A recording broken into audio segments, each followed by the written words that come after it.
script that wants to hear me, hear me. Okay. I'm Wendy Howard. My kids have shown rabbits for about 10 years now, close to 10 years. We've had rabbits, and we've been in this. We do a lot of ARBA showing and traveling all over the place. And so rabbit hemorrhagic disease has been something that's been a big part of the last 4 years here in the United States. So how many of you out there know what RHDD is? Rabbit hemorrhagic disease. Just a few. Well, it came on the scene about the same time as COVID. 2020 is when it hit us. Right about the same time, too. I think it was like March, April, May.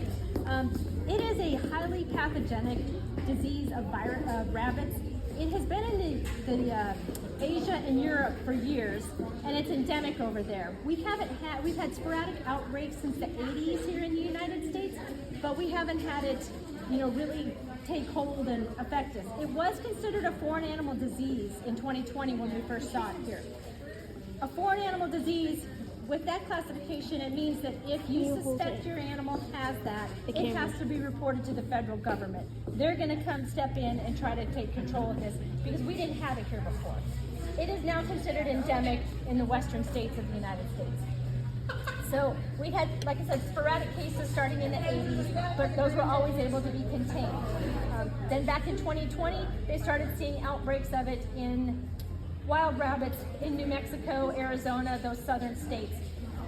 I think they believe it came across the border from Mexico because it is pretty endemic there as well. The interesting thing about the outbreaks since 2020 is that this virus actually made a change. Just like COVID continually changes, RHDV made a change to where it didn't just affect wild rabbits, but it actually was able to jump from the wild rabbits into the domestic population. So that affects all of us. It actually shut down, like COVID shut down stuff for us, out shopping and events and that kind of thing. It shut down rabbit shows for quite some time till they could figure out how to deal with this because it is so highly transmissible. I know cases where people would go on vacation to Colorado and they didn't wash their vehicle when they came home, and they figured they carried it into their rabbitry in wherever, Texas. That's the case I'm thinking of, was in Texas, and they figured that they got it from going out to Colorado where it was endemic, and they lost most of their herd there. So it has, like I said, spread dramatically since 2020.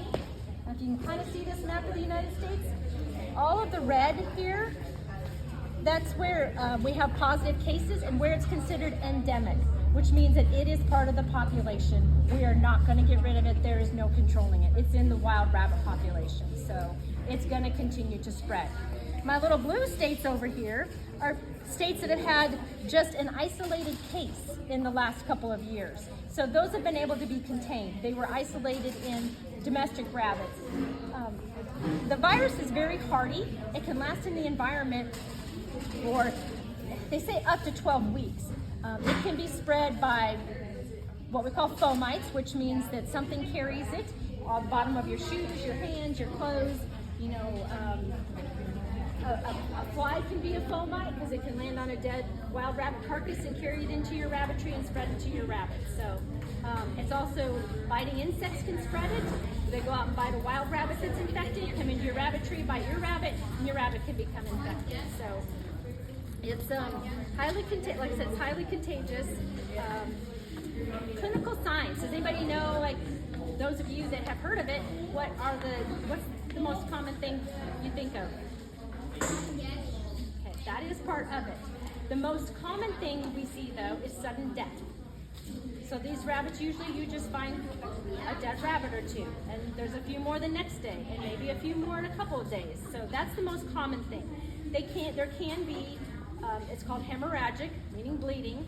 They do go into a hemorrhagic state of bleeding out, but you don't always see the bleeding from the nose. But that is something. What's another disease that we can see that in, though, especially in the summertime? You find a rabbit in your rabbitry that's dead and has blood from the nose. Anybody know what else that could be? Yes, heat stroke. So yeah, that's another one too. So if you see, if you find a rabbit dead in your rabbitry, or several, and they have blood from the nose, you got to look at all the factors. This is still in Oklahoma a reportable disease.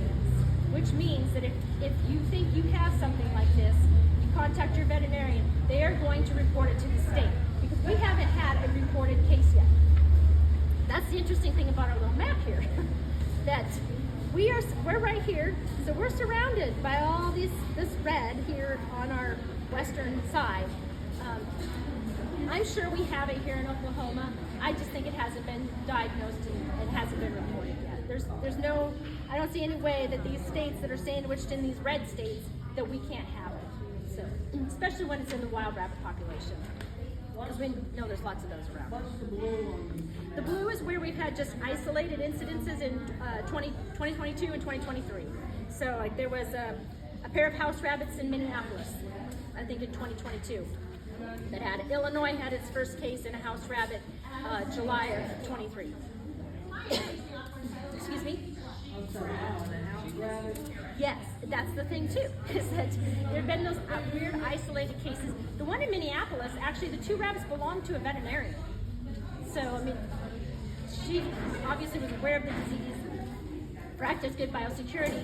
They feel like it was probably brought in on feed or hay source. So, and it can survive in feed and in hay. They say your hay, if it's 2 months old, you know, they consider the virus is probably inactivated by that time. So, if you're getting hay, you probably want to be careful. Don't get it out of Texas. They have a lot of cases of it down in Texas. So, don't buy Texas hay. If you do, let it sit for 2 months before you feed it to your rabbits to make sure that it's safe. So, prevention. Anybody have any ideas on prevention? Try to keep the flies away. Very good. That's very good. Yes. So it's a lot of biosecurity, which means that you're just trying to protect your rabbits from the virus coming in or you carrying it into your rabbitry.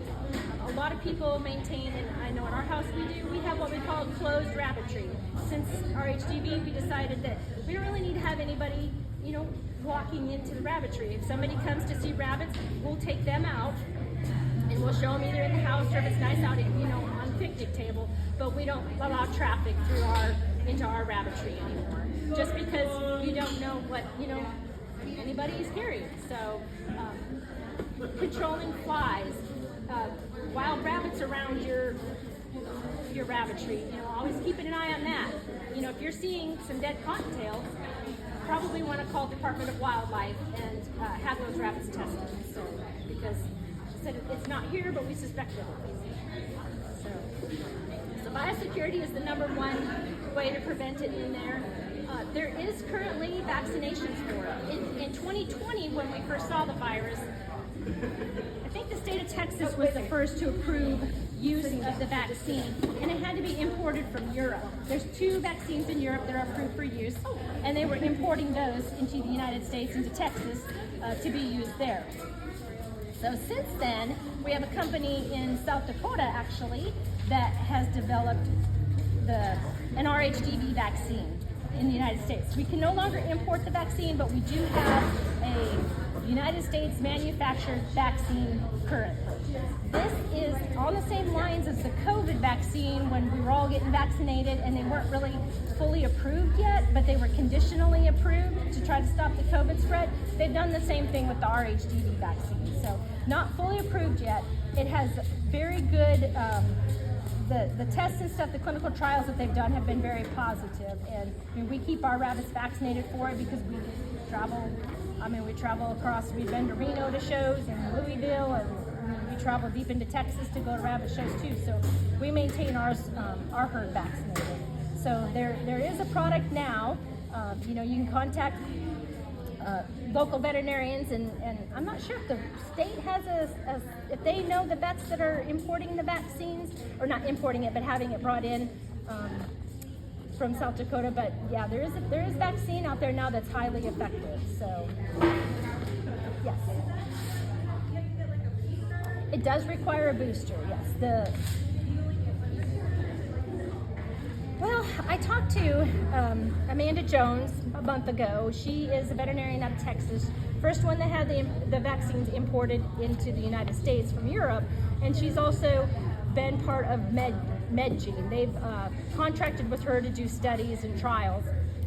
And as a field consultant since Texas, she's in Texas, since Texas is so endemic and they have such a big problem with it. She said that what they're seeing now is that you get an initial vaccine, you're supposed to get a booster 3 weeks later.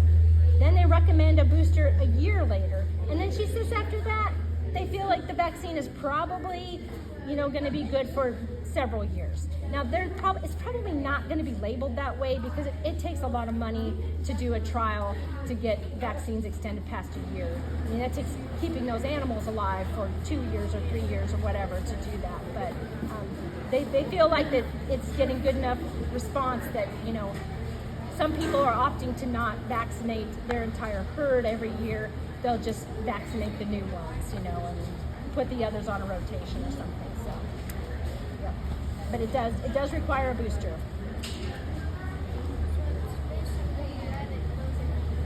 Kind of, yes. Yes.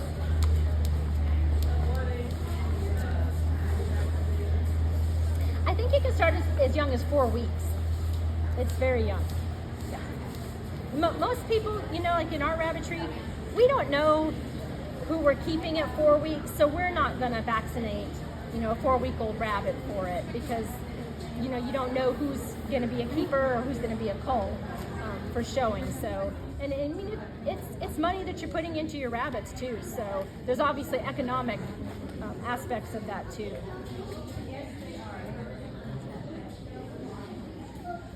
Is there any other questions?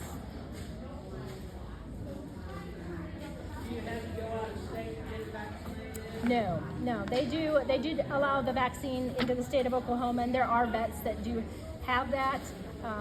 I don't know, Tara, do you have that at your clinic? No. Yeah, I do not. Yes, yeah. I do have it. I am a veterinarian. I haven't pushed that. I don't have my own standalone full service clinic, but we do, like I said, I do get it because we keep our animals vaccinated, and I do vaccinate for, some people that I know. So I think from what I hear from Amanda, the going rate for vaccination is like $15 a dose. So it's not, if you have 100 rabbits in your rabbitry, you're probably not going to go through and do everybody. And she said a lot of people make sense. They make decisions based on, they'll vaccinate the rabbits that they just really don't want to lose. That's, they're really good lines or ones that are producing well. They're going to vaccinate that group of rabbits that if we lost the entire rabbitry, at least we have these 10 or, whatever that person feels is an important number to have.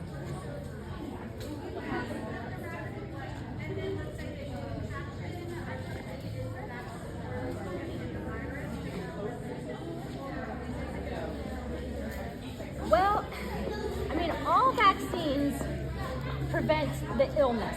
They don't prevent them from necessarily getting the... They should not be, no.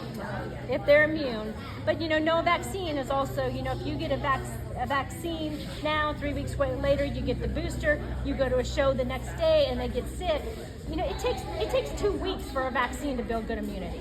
So you're really not going to consider them fully vaccinated until 2 weeks past their booster, essentially. I mean, that's with all vaccines, dog, cat, rabbit, anything. So.